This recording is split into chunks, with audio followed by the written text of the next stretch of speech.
Muy bien, los invito a que abran sus Biblias en Romanos capítulo 11 y el versículo es el 22. El título de la enseñanza es No seas ese tipo de persona. Muy bien, el apóstol Pablo en el versículo 22 del capítulo 11 de Romanos dice: Considera pues la bondad y la severidad de Dios. Son dos consideraciones que el apóstol Pablo está hablando a la iglesia de Roma que debiese considerar. Pero no una consideración como quien dice, considera ir a la tienda y trae tal o tal cosa. No. Esta consideración es una consideración de corte dogmático, de corte apostólico. Una consideración que más que consideración es una orden. Y esta tiene que ver con la bondad y la severidad de Dios. ¿Tenemos un Dios bondadoso? Claro que lo tenemos, pero tenemos un Dios severo también. Es un Dios que trae su juicio, es determinante y a Dios no se lo puede engañar. Y ahí dice el apóstol Pablo, dice, la severidad ciertamente para con los que cayeron. Dios tiene una severidad para poder determinar juicios sobre nuestras vidas en función de aquello que estamos haciendo. Es interesante porque un pensador muy antiguo que se llamó Maimónides, él decía, bueno, Dios castiga, pero también Dios más que castiga, que si lo hace, Dios rubrica la maldad de aquel que está haciendo lo malo. ¿Qué es rubricar? Pues directamente es como aquel juez que dictamina justicia. No es que él dice si la persona es buena o mala. La persona es mala porque es mala y porque es mala se va al bote. Entonces está rubricando, está sellando, está firmando. Y en este concepto hay sabiduría. Si bien, obviamente, Dios determina, pero el hombre, a consecuencia de su maldad, pues elige su camino. Entonces dice la severidad, ciertamente para con los que cayeron, pero la bondad para contigo. Qué maravilloso o qué hermosa línea que el apóstol Pablo, por la guía del Espíritu, va trazando en la vida de aquellos quienes se acercan a Dios y reciben a Jesús como su único y suficiente Salvador. Entendiendo que el amor de Dios ha transformado la vida de la persona de tal manera que aquella novedad de vida o aquella vida nueva que el hombre, la mujer que es hijo de Dios camina, no es por el hecho de que antes era una mala persona y ahora viene a la iglesia y es una buena persona, sino que antes era una persona que vivía en sus delitos y pecados, en su gadarena gana, en sus ganas y sus intenciones, y que cuando recibe a Cristo como su único y suficiente Salvador, el Espíritu Santo obra en su vida y las virtudes del Espíritu, que es lo que siempre decimos, gozo, paz, paciencia, bondad, benignidad, bondad, mansedumbre y templanza, ¿sí? Son aquellos hábitos, aquel obrar del Espíritu que va y se incorpora en nuestra vida, y al incorporarse en nuestra vida es evidencia de la presencia misma de Dios. Y producto de ese obrar de Dios en nuestra vida es que nosotros andamos en novedad de vida, haciendo obras que son bondadosas, acciones que son amorosas, no por el hecho de que nos van a cachar. Hacemos lo bueno o no hacemos lo malo, para ponerlo negativo, no porque nos van a cachar, porque hay gente que hace lo bueno porque pues sabe que o no hace lo malo, porque si hace lo malo lo van a cachar. Y justamente el acercarse a Dios no tiene el hecho de hacer lo bueno porque si hago lo malo me van a cachar. Obviamente que hay un juicio de parte de Dios, pero lo malo, o de hecho el juicio de ese Dios que se manifiesta cuando hacemos obviamente lo malo, de hecho en el Hijo de Dios es una consideración secundaria, porque la consideración primaria tiene que ver con aquel amor de parte de Dios que ha transformado su vida, que no le nace hacer lo malo, que no está reprimido por hacer lo malo, sino que directamente Dios va tratando en su vida de tal manera que aquellas buenas acciones que Dios preparó para que anduviésemos de antemano, van fluyendo de una forma o nacen de una manera casi inconsciente.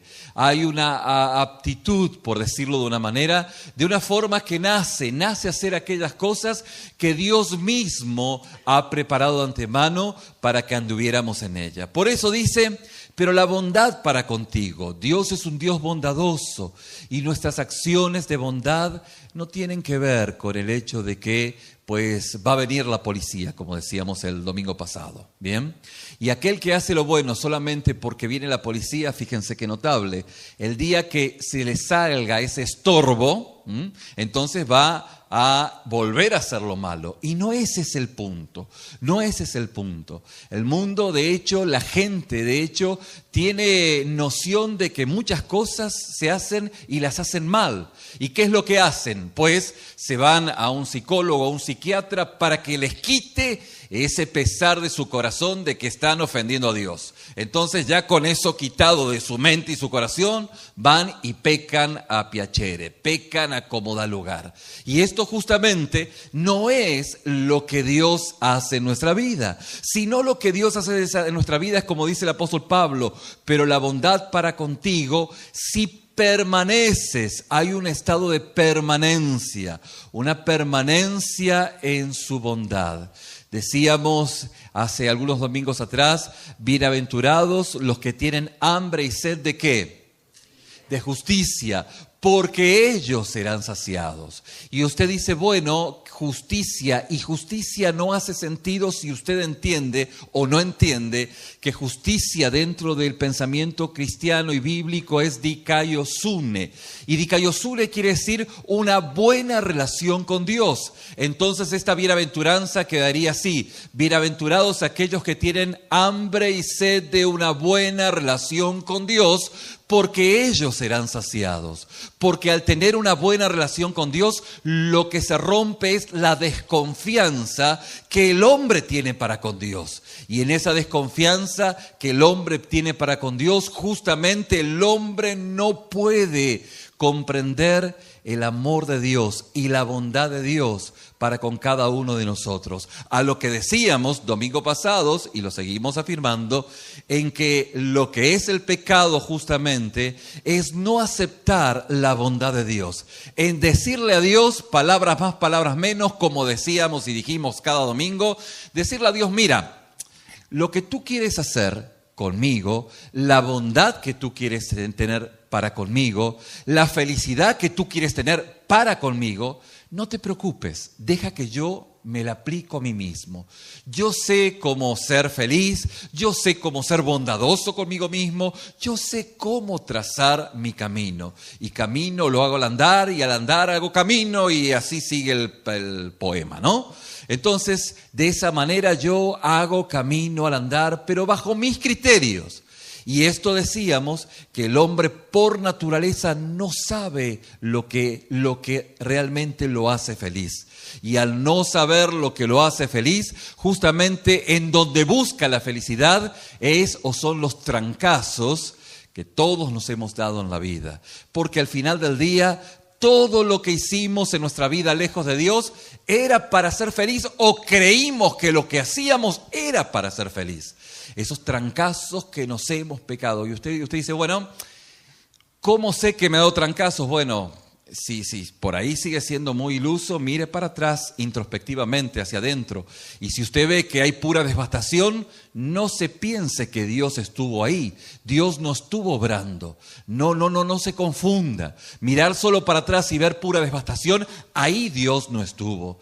Y justamente esta mirada introspectiva hacia el pasado y hacia el presente nos evidencia que ser felices por nosotros mismos fue el peor error que hemos cometido.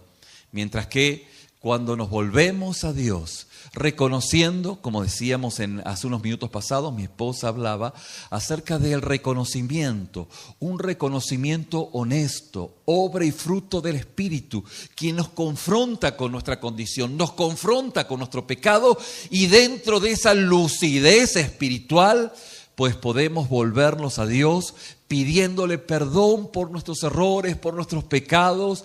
Es en el momento donde el Espíritu Santo empieza a ministrar nuestra vida, donde hay una transformación genuina, una conversión de 180 grados, una conversión donde las cosas viejas pasan y de aquí en más todas son hechas nuevas, una transformación dada por la obra del Espíritu Santo.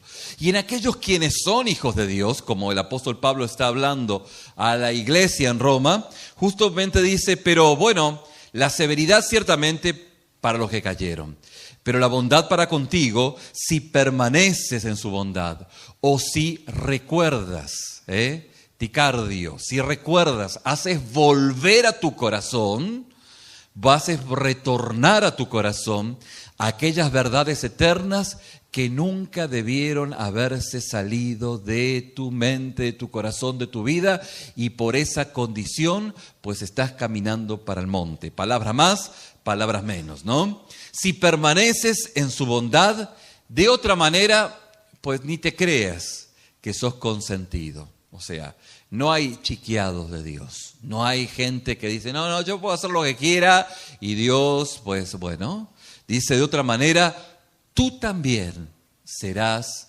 cortado. Hay una observación de un Dios, que es un Dios que quiere todo para tu bien. Pero la consecuencia de tus propios actos y tus propias acciones sobre lo aprendido, sobre lo guiado por el Espíritu, al final del día cuenta para tu bien o para tu mal. Por esto es que aquel hijo de Dios que es consciente de esta verdad, reconoce que el poder y la sabiduría de Dios es mucho más importante que el poder de tu naturaleza humana, que la sabiduría de tu capacidad académica. El Hijo de Dios entiende y comprende, así como aquel que no es Hijo de Dios, reconoce sus necesidades, reconoce esos huecos existenciales que están ahí, esas carencias, falencias que necesitan ser suplidas. Pero el Hijo de Dios se afirma a la misericordia de Dios. Es la misericordia de Dios quien rige su vida, y esto es lo que el apóstol Pablo dice: Él es un hombre, una mujer, un joven, un niño espiritual, porque sí reconoce que tiene un montón de huecos, de vacíos, de problemas, instancias producto del pecado y su herencia pasada. Eso es correcto, inevitable, porque estamos en un mundo en el cual no se puede parar de sufrir. El sufrimiento es parte de la existencia humana. Pero el hombre espiritual dice, el hombre genéricamente hablando, espiritual dice, bueno, es cierto, es real. Ahora, ¿cómo lo resuelvo? ¿Cómo resuelvo estas situaciones? Y acude a la misericordia de Dios. Mientras que el hombre carnal dice, bueno, reconoce sus condiciones, reconoce, así como el hombre espiritual reconoce todo, pero lo resuelve con las herramientas que él tiene, como puede, como lejos, obviamente lejos de la misericordia de Dios. Su capacidad la pone a trabajar a pleno y así trata de resolver las situaciones de la vida. Es lo que el apóstol Pablo habla acerca del hombre carnal. Ahora, ¿puede pasar que un cristiano sea carnal? Bien puede, bien puede. Habiendo conocido a Dios, pues no toma la misericordia de Dios como el recurso de la bondad de Dios para resolver su vida, para vivir respaldado y para vivir confiado en aquella confianza, valga la redundancia, que la promesa o las promesas de Dios me invitan a tener constante y cotidianamente. Por eso encontramos en las cartas de Pablo que nos habla acerca de esa gracia sustentadora. Diga conmigo, gracia sustentadora. De ese cuidado de parte de Dios, ese regalo de parte de Dios que nos sostiene en medio de las adversidades, que se encarnó justamente en la obra de Cristo, muriendo por cada uno de nuestras vidas, siendo nuestra propiciación o nuestro reemplazo, si podemos hablarlo en palabras sencillas. Decíamos que la Biblia hay que explicarla de la manera más sencilla posible, ¿sí o no? Pero no más sencillo de lo posible. O sea, no más sencillo de lo posible. Y la palabra de Dios nos muestra que Dios nos sostiene. que Él tiene la capacidad para poder soportar nuestras dolencias y dificultades, y que es inexplicable al final del día el dolor, pero que Dios lo permite, y en medio de esa situación podemos experimentar el amor de Dios, podemos experimentar su cuidado, podemos saber de que escondido estamos con Cristo en Dios, que hay un cuidado, hay una protección que solo Él puede dar.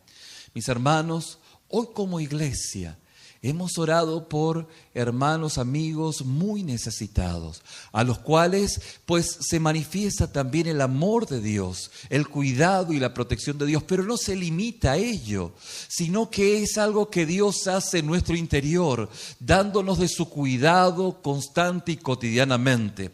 Por eso la palabra nos muestra que Jesucristo mismo se levantó de los muertos e inauguró esta nueva creación mientras ascendía soberanamente a su gloria.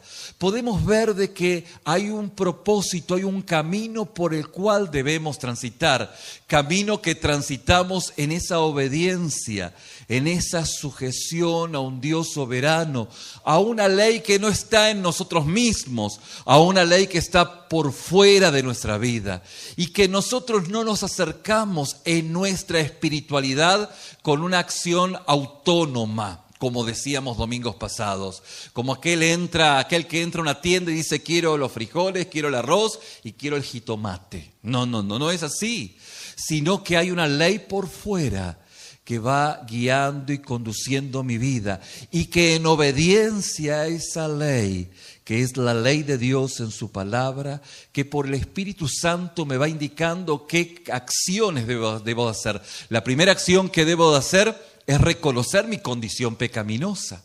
Y a partir de ahí, en el proceso de salvación, que no se puede explicar, mi querido, ni se puede enseñar. No puedo enseñarle en 5 pasos el señorío de Cristo. O se tiene o no se tiene. O usted es un hijo de Dios o usted no es un hijo de Dios. Y usted dice: ¿y cómo sé que soy un hijo de Dios? Sencillo. Usted es obediente. Diga conmigo: obediente. Usted es obediente a la voz de Dios. Y la voz de Dios le dice que por cuanto todos pecaron, están destituidos de la gloria de Dios. Y que la paga del pecado es muerte.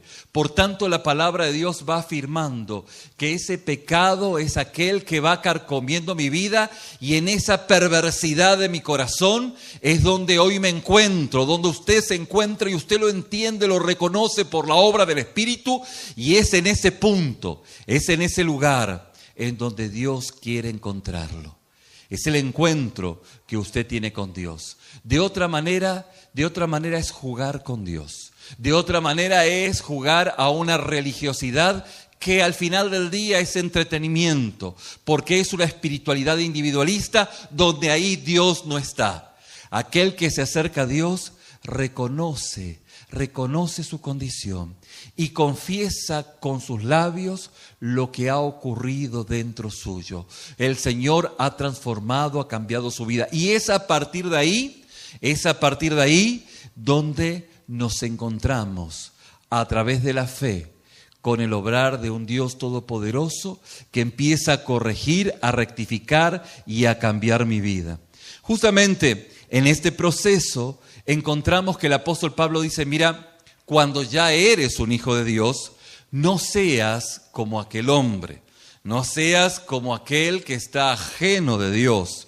Romanos capítulo 11, versículo 20 dice, como leíamos anteriormente: está bien, por su incredulidad fueron desgajados, pero tú por tu fe está firme. No te ensoberbezcas. En otras palabras, no te pavonees arrogantemente en la vida. Aprende a vivir con temor de Dios. Aprende a vivir con temor de Dios. El temor de Dios es ese temor que reconoce que aquellas cosas que están ajenas a la voluntad de Dios son pecado. Y en ese pecado justamente ha de tener consecuencias en mi vida. Si a usted le queda alguna duda, le pido que vuelva al mensaje del viernes que viene y ahí profunda y detalladamente hemos hecho mención de esta situación. Pero justamente esto es lo que dice la palabra: vive una vida con temor de Dios. Tienes que saber que hay consecuencias en las acciones que realiza. La palabra dice en Romanos capítulo 12, versículo 2, no se conformen a este mundo, más bien transfórmense por la renovación de su entendimiento, de modo que comprueben cuál sea la voluntad de Dios, buena, agradable y perfecta. Porque en el temor de Dios, al haber reconocido a Cristo como mi único y suficiente Salvador, hay una transformación que en griego es metanoia. Hay un cambio de mi manera de pensar que se refiere a los paradigmas, a la manera en la cual yo vivo la vida e interpreto las cosas. La interpretación de las cosas y de la vida no está por mí mismo, sino están por lo que Dios dice en su palabra. Y cuando Dios pone una señal de advertencia, pues es bien para tomarla en cuenta. No es para pasar el semáforo en amarillo, en rojo y ahí le voy. No. Sino es algo que tiene indefectiblemente consecuencias. Por eso la palabra dice, en este sentido, no siendo perezosos en lo que requiere diligencia, sino ardientes en espíritu, sirviendo al Señor. En una actitud, en una acción que tiene que ver con un presente y un cambio que debe ocurrir hoy. El mañana nunca viene. El hoy es el momento donde se hacen los cambios. Por eso, no siendo perezoso, el Hijo de Dios reconoce su condición, rectifica sus pasos, permite que Dios se glorifique. El apóstol Pablo en Romanos 12, versículo 16, versículo que vamos a mirar en unos meses que vienen, pero quiero tocar el versículo 16, dice: tengan un mismo sentir los unos por los otros, no siendo altivos, sino acomodándose a los humildes. No sean sabios en su propia opinión. La opinión de aquel que es individualista es lo que al final del día es ley. La opinión del Hijo de Dios está sometida a la obediencia a las promesas y la palabra de Dios. Y cuando hay una confrontación, ¿quién cree que gana? ¿Mi voluntad, mi gadarena voluntad o la voluntad de Dios? Es ahí esa tensión donde estamos, donde nos encontramos, donde al final del día Dios se glorifica mostrándonos su voluntad. Aunque no podamos comprender a ciencia cierta todos los matices, todo lo que está, pero somos obedientes. Al final del día reconocemos que con Dios no discute con nosotros. Él no nos da sugerencias, Él nos da órdenes. Y que lo peor que podríamos hacer, no lo peor, sino lo peor que podemos hacer, es justamente entrar en diálogo con aquello que se presenta dudando lo que Dios dice en su palabra. Entonces, cuando usted y yo, como hijo de Dios, obedecemos, tal vez usted dirá, bueno, una obediencia ciegas. Bueno, sí, pero una obediencia no a cualquier cosa, una obediencia a la palabra hace que Dios se glorifique. No entiendo por qué Dios dice que tengo que perdonar. No entiendo por qué Dios dice que no debo dejar de congregarme. No entiendo por qué. Hay muchas cosas que no entiendo, ¿sí o no? ¿Usted entiende todas las cosas? No. Pero lo cierto es que Dios se glorifica en la obediencia de sus hijos. Por eso, el apóstol Pablo en el versículo 21 del capítulo 12 dice: no seas vencido por el mal, vence el mal con el bien. Vence el mal a fuerza de bien. Es ahí donde justamente encontramos esa profundidad en la existencia del Hijo de Dios, que se afirma no en sus propios criterios, no en sus propias observaciones, sino en el cuidado protector de un Dios todopoderoso que se glorifica en la vida de aquellos quienes son obedientes. No seas vencido por el mal, sino vence el mal con el bien, o vence el mal a fuerza del bien. Romanos capítulo 13 dice: no deban a nadie nada, salvo el amarse unos a otros, porque el que ama al prójimo ha cumplido la ley. Es que ocurre en la vida del Hijo de Dios, en que hay un amor dado por el Padre, que justamente genera aquellas virtudes, aquel calor, que puede ser un calor que no solamente se limita al calor humano, sino que es el calor del Espíritu, que hace que nosotros podamos ser aquellos, como otra vez decía Maimónides, espíritus vivientes. Espíritus vivientes. Somos personas que no son, primero, animales vivientes. No son seres humanos vivientes. No. Somos espíritus vivientes. Obviamente de carne y hueso. No estamos haciendo metafísica ni pensando en pajaritos, ¿no? Pero estamos hablando acerca de hombres y mujeres regenerados por el poder de Dios, que viven por la fuerza del Espíritu, que son motivados por lo que Dios ha hecho en su vida, que aman con el amor de Dios. No es que hacen las cosas porque, bueno, hago el bien porque si no me van a cachar, sino que conozco el amor de Dios. Entiendo el favor de Dios inmerecido en mi vida y es por eso que hago las acciones que hago, porque Dios ha transformado mi corazón.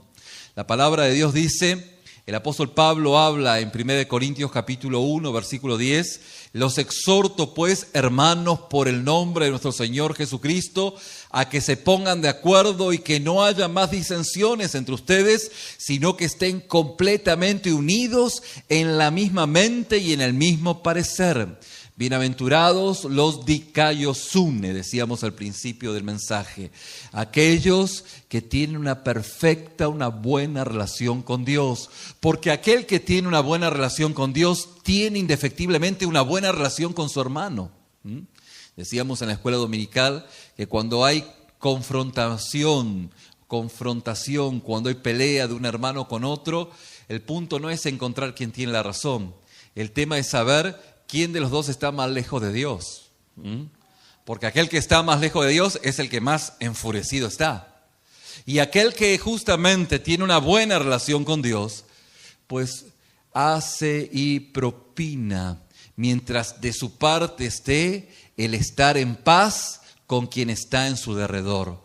Por eso la palabra de Dios en este sentido es clara, es consistente, afirma de que cada uno de nosotros pues tenemos y convivimos en base, en primera instancia, hacia nuestra relación con Dios. El apóstol Pablo dice, ¿no saben que los injustos no heredarán el reino de Dios? No se engañen, que ni los inmorales sexuales, ni los idólatras, ni los adúlteros, ni los afeminados, ni los homosexuales entrarán en el reino de Dios. ¿Por qué? Porque no es si nacés o te haces. La discusión no es si la moralidad o la inmoralidad, porque no es moralidad, inmoralidad, se hace o se nace. La palabra de Dios dice que eso es pecado. Y como la palabra de Dios dice que eso es pecado, pues ¿qué cree que es? Pues eso es así. No es que yo lo determino, no es que se determina. Es que se afirma en base a lo que Dios dice en su palabra.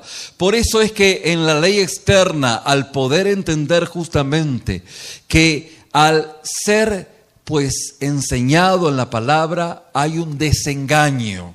Hay un desengaño de mis criterios. Y usted dice, bueno, ¿y cuál es la diferencia entre el desengañado y el hipócrita? ¿Se acuerdan que lo explicamos? El desengañado, o el engañado, perdón, y el hipócrita. El engañado es aquel que cree que lo que está haciendo es correcto.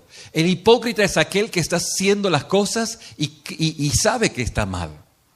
La palabra de Dios por eso es que nos muestra es que la hipocresía es peor que el estar engañado. Pero la palabra de Dios dice que Dios nos desengaña y el riesgo que podemos tener es que podemos caer en la hipocresía. Fíjense qué tremendo. El haber sido desengañados nos puede llevar a la hipocresía. ¿Por qué? Porque sabemos qué es lo que está mal y sin embargo lo seguimos haciendo. La palabra de Dios en este sentido es muy clara. La palabra dice, ¿no saben que los injustos no heredarán el reino de Dios? En otras palabras, no seas esclavo de aquello que Dios te ha hecho libre. Y en esa libertad que tenemos en Cristo, pues podemos batallar con instancias pecaminosas. La respuesta es sí, podemos batallar. ¿Hay una batalla? La respuesta es sí, claro que sí. Pero en Cristo somos más que vencedores. ¿Por qué? Porque reincidir en el pecado conlleva consecuencias que son en algunos casos totalmente irreversibles. El apóstol Pablo, escribiendo en el versículo 23 del capítulo 7 de 1 Corintios, dice: por precio fueron comprados, no se hagan esclavos de los hombres. ¿Por qué? Porque el Hijo de Dios es aquel que el temor lo tiene ubicado en el lugar correcto. El temor, como dijimos meses pasados, es una alarma que señala que algo no está bien. Temor, más que menos, lo tenemos todos.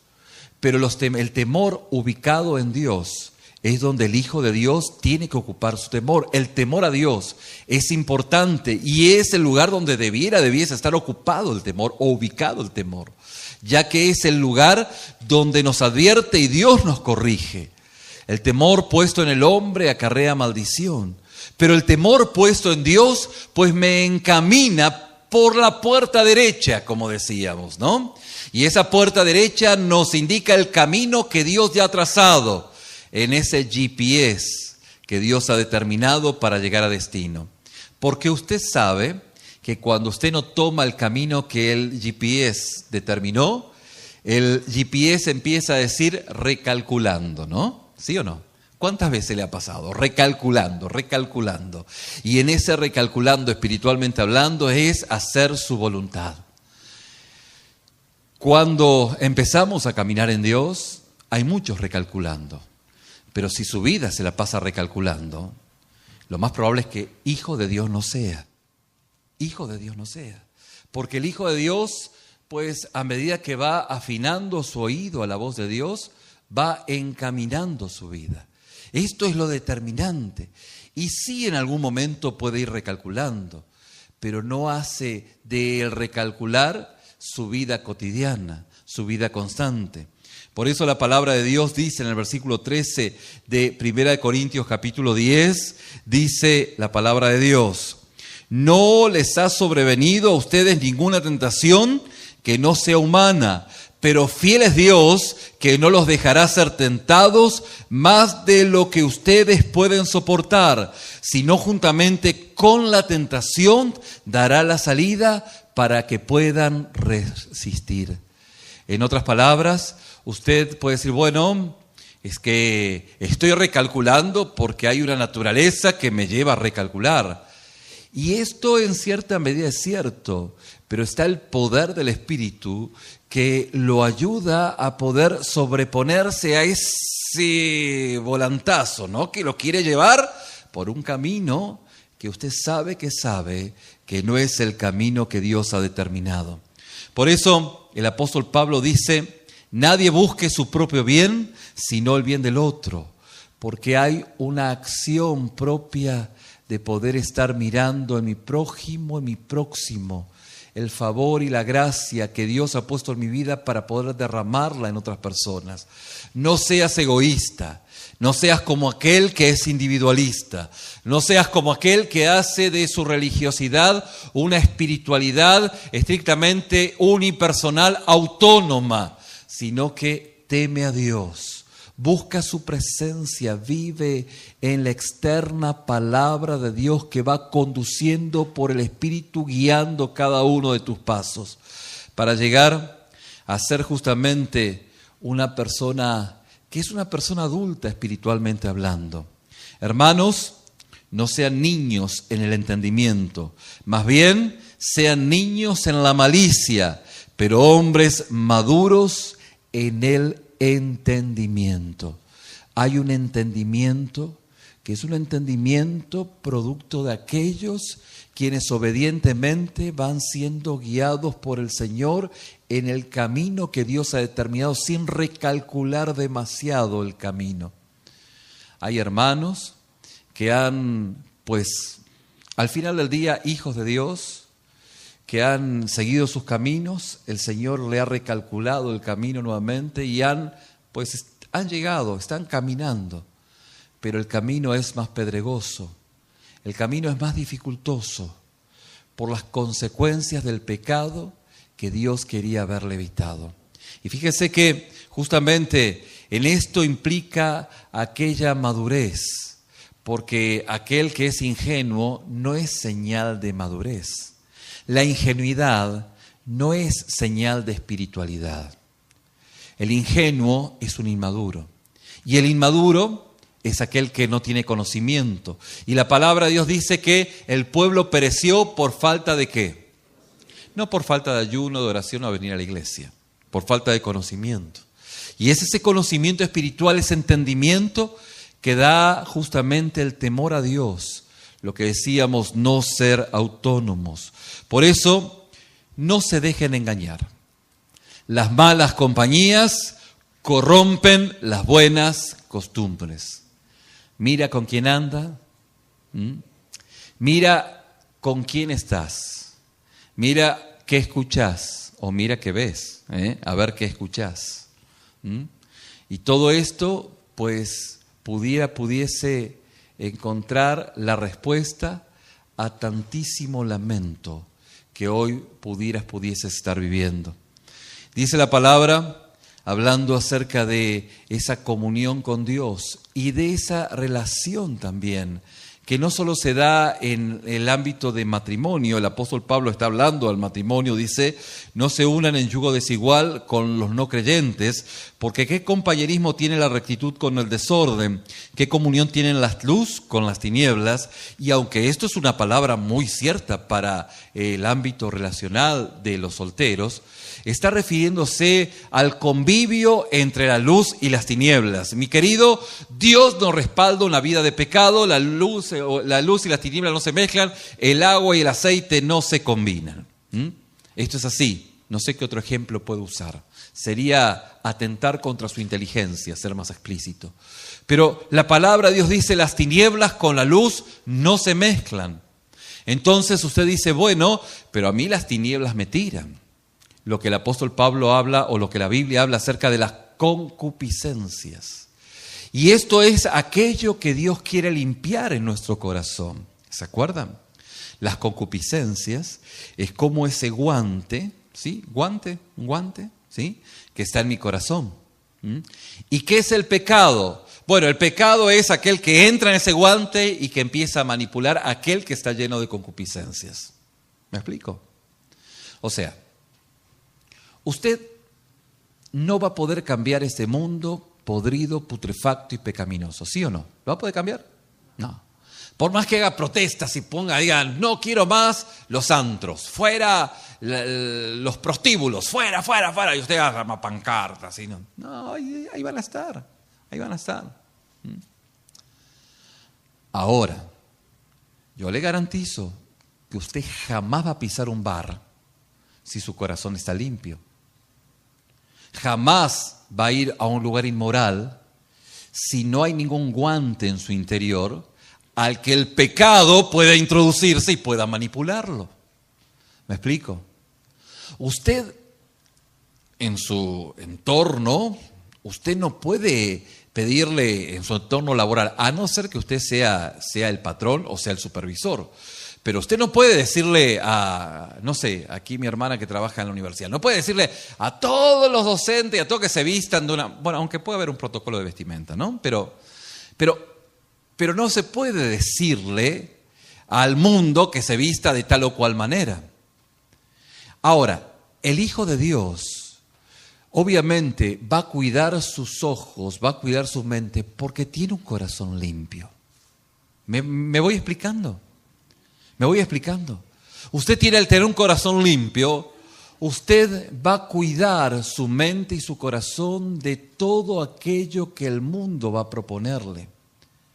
Usted puede estar en un ámbito donde la música es, dice de cualquier barbaridad, pero usted no le va a afectar esa música.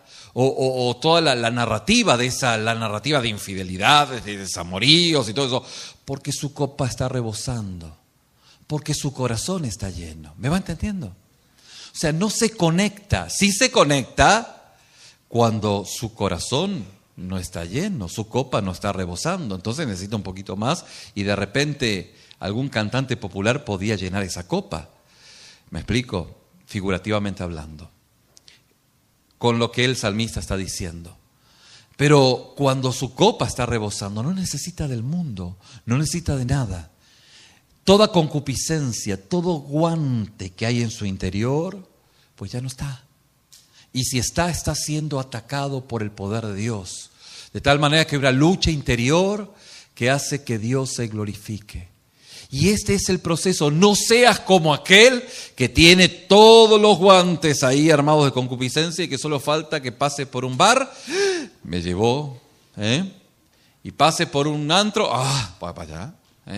Y ahí va. Solo lo único que espero, Dios, es que no esté el pastor acá. No, el pastor no va a estar. Que no me encuentre con ningún hermano en la iglesia, en el bar. Que no me encuentre con ningún hermano. Una vez con mi esposa nos contaba, alguien decía que se encontró a un diácono de la iglesia, pero obviamente contaba con la anécdota, ¿no? Pero no una anécdota real. Y dice que tal vergüenza le agarró tanto al diácono como al otro, ¿no? Encontrarse en un antro, ¿sí? Y ahí estaba, bueno, la historia es un poquito más larga, ¿no? Pero no es eso. Usted deja de tener esos guantes de concupiscencia. Porque el problema no es externo, el príncipe de este mundo está vivito y coleando. El tema es qué hay en su corazón. Porque si estando su corazón limpio, dice la palabra que son aquellos que verán a Dios, aquellos que tienen un corazón limpio, un corazón transformado por el poder de Dios. No se engañen, mis queridos hermanos, Dios no puede ser burlado. Todo lo que el hombre sembrare, eso mismo cosechará. Si tú siembras vientos, ¿qué vas a cosechar? Tempestades. Si tú siembras lo que siembres, ahí te viene la cosecha. Ahí te viene la cosecha. Y aunque te digan, bueno, pero sembrar en el Espíritu, en el Señor, mira, no te preocupes. Siembra en el Señor, teme a Dios. Al final del día a ti te va a ir bien. ¿Me explico? No hace falta ser hijo o hija de un religioso para que te vaya bien. Te va bien porque temes a Dios. Porque cualquiera que no teme a Dios, todo lo que siembra, eso mismo cosecha. Y es así. Por eso es que si estás en una cosecha un poco amarga, pues ni modo. El tema no es lamentarte por la cosecha, sino empieza a sembrar nuevamente en el Señor y a su tiempo. ¿Qué crees? No te dejes engañar. Dios no puede ser burlado. Todo lo que el hombre sembrase, esto también cosechará. Por eso, nadie los engañe, mis queridos, con vanas palabras. Porque a causa de estas cosas viene la ira de Dios sobre los hijos de desobediencia. El engaño no tiene que ver con la hipocresía, porque el engaño es que tú te estás creyendo verdades o medias verdades o no verdades. No son verdades. Pero el oído puesto en el lugar equivocado justamente es el punto de inflexión, de desvío en aquellos que son hijos de Dios. En este contexto, el apóstol Pablo dice, no seas como ese hombre, sino sé como aquel que con corazón limpio, un corazón libre de la soberbia, libre de esa visión individualista, busca honesta y genuinamente a Dios. Dios se glorifica. Mis queridos, no se engañen. Dios no puede ser burlado. Todo lo que el hombre sembrare, eso mismo cosechará. Y ahí tú, y hay tú. Yo tengo que ocuparme por mí. Tú te tienes que ocupar por ti. Yo no me puedo ocupar por ti. Porque no soy tu baby sister. ¿Babysitter? No. La iglesia no tiene el ministerio de babysitter de nadie. Si tú te vas a regodear en el pecado, es tu problema. Pero es así. Todo lo que el hombre sembrare, eso mismo cosechará. ¿Qué siembra hoy estás teniendo? ¿O qué cosecha estás teniendo? ¿Qué has sembrado? ¿Qué siembras hoy? A su tiempo cosecharás. Yo le invito a inclinar su rostro, vamos a orar.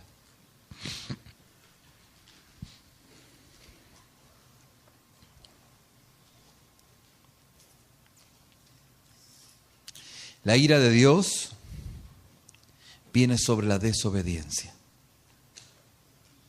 Mi estimado, no sea compañero de aquellos que viven en la sombra del mal. No permita su corazón que la cizaña empiece a sembrarse y empiece a dañar su vida.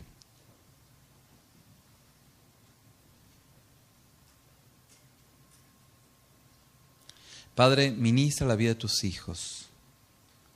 Derrama de tu gracia, tu presencia y tu cuidado. Encomiendo sus corazones en tus manos. Derrama de tu gracia. Derrama de tu presencia. Padre, que ellos no sean como ese tipo de persona que el apóstol Pablo describe tan clara y sencilla y consistentemente.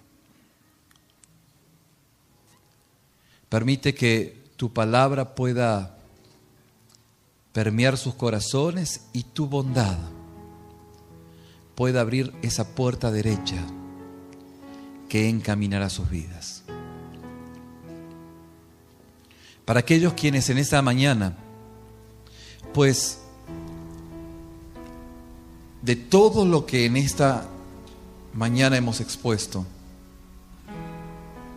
solo entienden o han entendido de que necesitan a Cristo porque son pecadores, porque se han conducido bajo sus verdades, sus acciones, su vida, su criterio, su forma de ser.